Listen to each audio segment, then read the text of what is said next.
Bismillahirrahmanirrahim. Assalamu alaikum. Today we will discuss about paper chromatography. तो paper chromatography जो कि chromatography की एक टाइप है, बड़ी बेसिक टाइप है।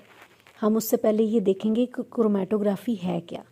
फार्मास्यूटिकल साइंसेज में इसकी बहुत ज़्यादा इम्पोर्टेंस है और फार्मेसी टेक्नीशियन के सिलेबस में ये एक इम्पॉर्टेंट क्वेश्चन के तौर पे भी पेपर में देखा गया है। उसके अलावा प्रैक्टिकल में भी ये एक बहुत इम्पॉर्टेंट पोर्शन है या पार्ट है। क्रोमेटोग्राफी केमिस्ट्री में एक ऐसे प्रोसेस को कहते हैं जिसमें एक मिक्सचर है, जिसमें डिफरेंट कंपाउंड्स है, उनको सेपरेट किया जाता है on the basis of their relative polarity. Know what is polarity? Polarity basically the way in which atoms bond with each other. तो ये भी सॉल्युबिलिटी पे ही डिपेंड करती है। तो अगर हम एक्सट्रैक्शन देखें तो एक्सट्रैक्शन में हम कंपाउंड्स को सेपरेट करते हैं on the basis of their solubility, और क्रोमेटोग्राफी में हम कह सकते हैं on the basis of their relative polarity.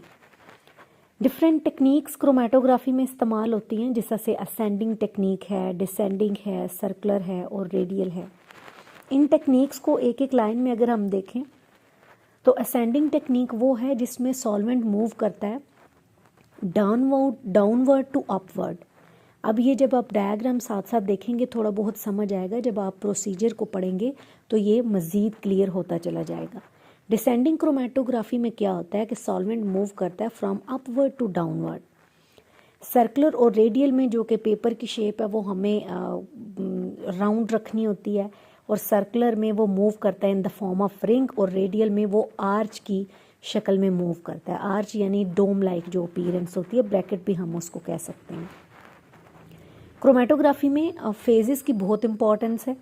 तो क्रोमेटोग्राफी के दो फेजेस हैं, एक स्टेशनरी फेज है और दूसरा मोबाइल फेज है।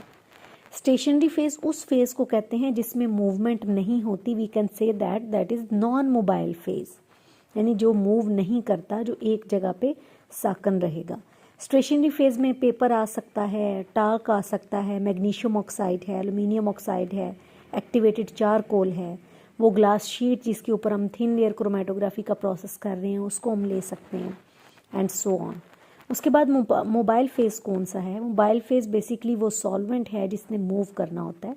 तो उसमें हम वैसे तो हम देखते हैं सॉल्वेंट की सिलेक्शन हमने करनी होती है according to the mixture of different compounds जिसके साथ उसकी सॉल्युबिलिटी हो, लेकिन नॉर्मली जो इस प्रोसेस में मोबाइल फेज यूज़ होंगे वो पेट्रोलियम ईथर है, एथेनॉल है, एसीटोन है, प्रोपेनॉल को हम यूज़ कर सकते हैं। तो ये था स्टेशनरी फेज़ और मोबाइल फेज़। उसके बाद जो हमारा सिलेबस है उसमें डिफरेंट टाइप्स हैं। पेपर क्रोमेटोग्राफी भी है, थिन लेयर क्रोमेटोग्राफी भी है, कॉलम क्रोमेटोग्राफी भी है। तो इसमें जो मोस्ट इम्पॉर्टेंट है that is paper chromatography. Paper chromatography को पेपर क्रोमेटोग्राफी इस वजह से कहते हैं क्योंकि इसमें एक स्पेशलाइज्ड पेपर यूज़ होता है जिसको क्रोमेटोग्राफिक पेपर कहते हैं। वो paper as a stationary phase act करता है, जैसे कि हमने पहले उसका जिक्र किया।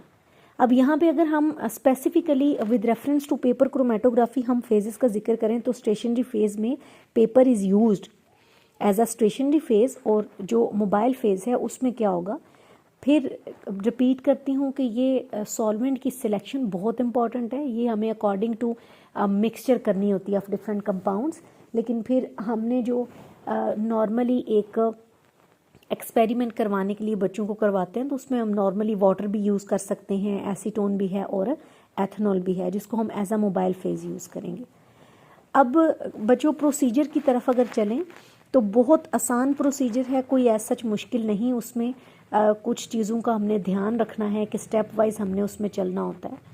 तो जो पहली चीज़ है हमने क्या करना है कि क्रोमेटोग्राफिक पेपर को हमने काट लेना है। अब काटना हमने क्या है, according to the chromatographic jar जिसमें हमने पेपर को फिक्स करना है, उसकी शक्ल के हिसाब से, उसकी हाइट के हिसाब से, उसकी विड्थ के हिसाब से हम पेपर को कट कर लेंगे।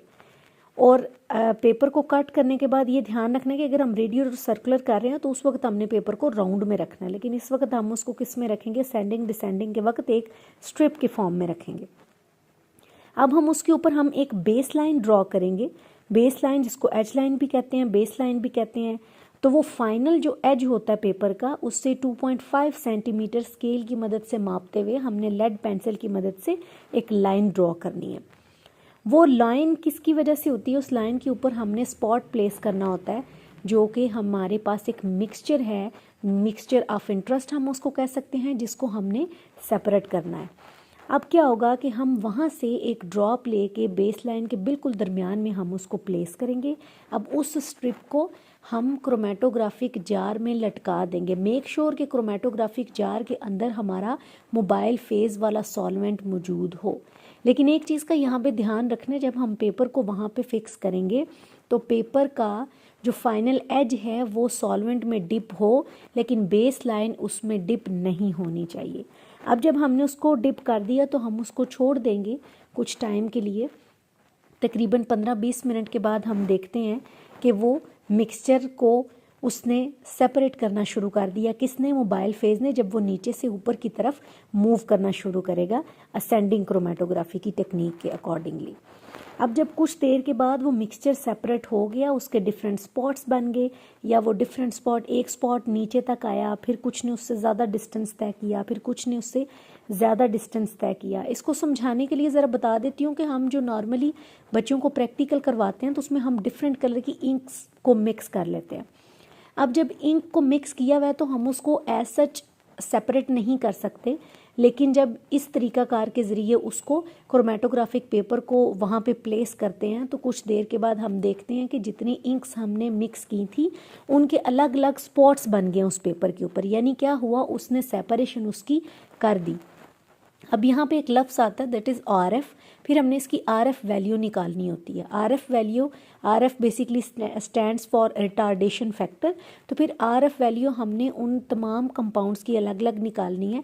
तो वो हम कहाँ से डिस्टेंस उसका मापेंगे? RF वैल्यू हम कह सकते हैं कि distance travel by the substance, यानी जो पार्टिकुलर कलर है, over distance covered by the mobile phase या सॉल्वेंट। उनके दरमियान जो रेशियो आएगी वो उस पार्टिकुलर केमिकल की क्या हो सकती है? RF value. अब उसमें क्या हुआ कि हमने वो डिस्टेंस बेसिकली सेंटीमीटर में ही लेना है और वो मापना है बेस लाइन से। तो बेस लाइन लगाने का एक मकसद ये होता है, जितना उसने मूव किया सॉल्वेंट में उसको हमने नीचे रखना है, और जितना पार्टिकुलर कंपाउंड ने फासला तय किया उसको हम ऊपर रखेंगे। उनकी रेशियो उस कंपाउंड की RF वैल्यू के आंसर में आ जाएगी। ये पेपर क्रोमेटोग्राफी का एक छोटा सा प्रोसेस है, कोई इसमें एज सच मुश्किल नहीं है। थोड़ा सा इसमें फिर हम असेंडिंग और उसके बाद डिसेंडिंग है, फिर सर्कुलर और रेडियल परफॉर्म कर सकते हैं। तो पेपर क्रोमेटोग्राफी पेपर क्रोमेटोग्राफी का प्रोसीजर है उसको हम करते क्यों हैं, उसकी एप्लीकेशंस क्या क्या हो सकती हैं। तो फार्मास्यूटिकल इंडस्ट्री में हम API को, जो कि डिफरेंट काइंड्स के होते हैं, उनको सेपरेट करने के लिए इस्तेमाल करते हैं। API एक्टिव फार्मास्यूटिकल इंग्रेडिएंट के लिए एब्रीविएशन यूज़ की जाती है। उसके अलावा हमने जब क्या करना होता है कि use to determine the polarity and evaporation power of any given compound. उसके अलावा हम पॉइजन को आइडेंटिफाई कर सकते हैं। उसके अलावा डिफरेंट जो मेडिसिन है उनका एनालिसिस करने के लिए ये प्रोसेस यूज़ होता है। उसके अलावा बॉडी टिश्यू को सेपरेट करने के लिए हम पेपर क्रोमेटोग्राफी भी परफॉर्म करते हैं। उसके अलावा जो फोरेंसिक लैब है या फोरेंसिक मेडिसिन है उसमें इन्वेस्टिगेशनल पर्पसेस के लिए भी इसका इस्तेमाल किया जाता है। तो ये एक थोड़ा सा प्रोसीजर था, कोई ऐसा सच मुश्किल नहीं है। जैसे साथ साथ आप इन डायग्राम्स को देख रहे होंगे तो काफ़ी सारी चीज़ें क्लियर हो जाएंगी। उसके अलावा भी अगर कोई चीज़ आप लोगों को क्लियर नहीं होती तो वो क्वेश्चन पुट कर दिया करें। बाकी इंशाल्लाह नेक्स्ट में करते हैं। बहुत शुक्रिया। अल्लाह हाफ़िज़।